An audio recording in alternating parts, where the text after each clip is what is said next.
I'm excited to share with you today a very special story and part of my art process. It's my knitting machine, but not just any machine, it's the first knitting machine that I ever had, and it was used to create pieces like this. I got this machine from a gallery I used to work in. The space had been previously an antique store, and one day I was organizing supplies in the basement, and there was this pile of some leftover antiques in the corner from the previous tenant.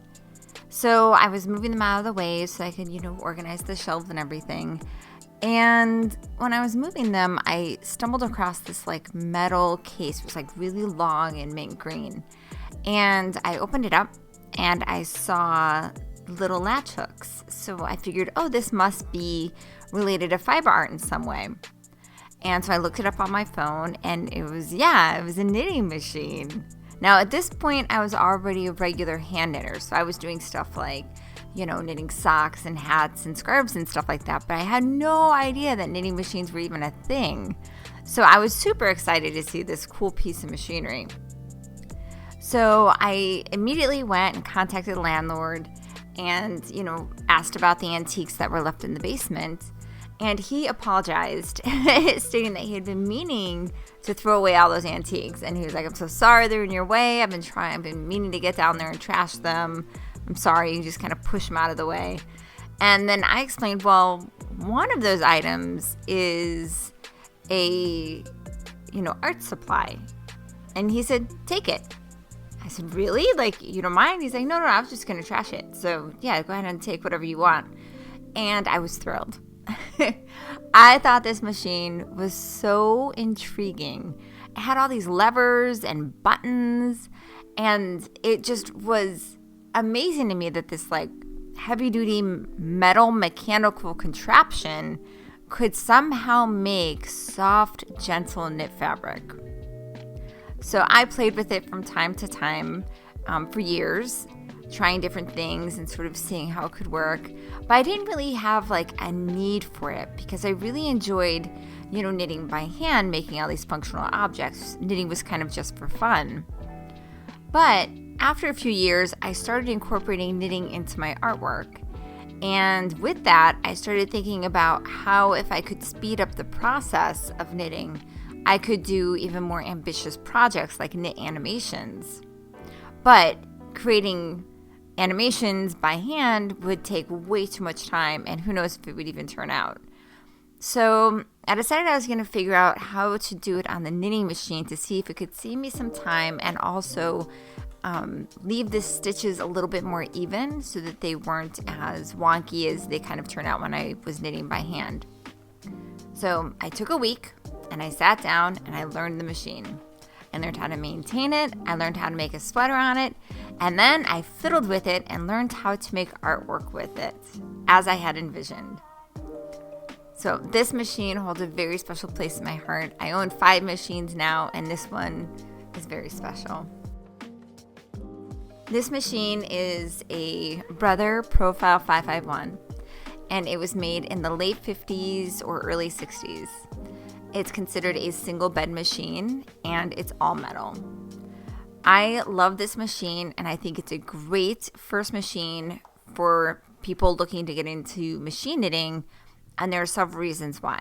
Number one, it can do so many things. You can make sweaters, socks, lace, color work. It's an extremely versatile machine.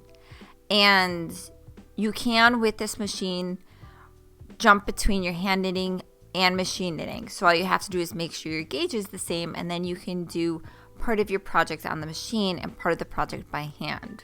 Another reason why I love this machine is that I often see them available for good prices secondhand. I pretty much always see one like this listed. I got a duplicate of this machine and it cost me $150.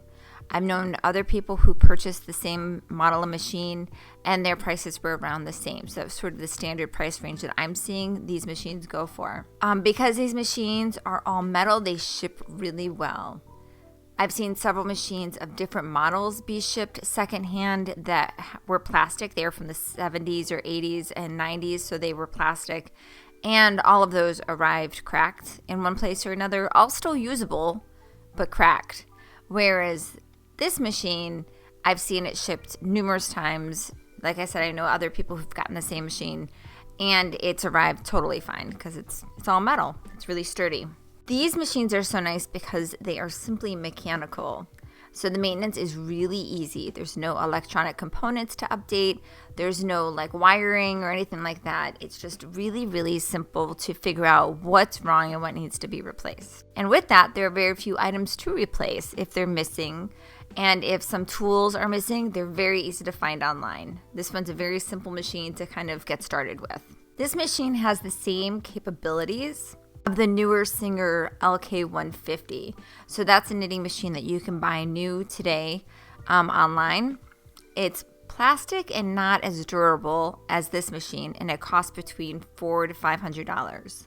So I definitely prefer this machine over that one because it's, like I said, metal, so maintenance is really easy, and there's so many available, and they end up costing less. Plus, it's really cute because it's all mint and has that cool old retro vibe to it. And honestly, when I buy these machines secondhand, I love seeing the little notes and notebooks that come from the previous owner, and just knowing that their artistic process is being handed down to me really is something special that I enjoy about using knitting machines.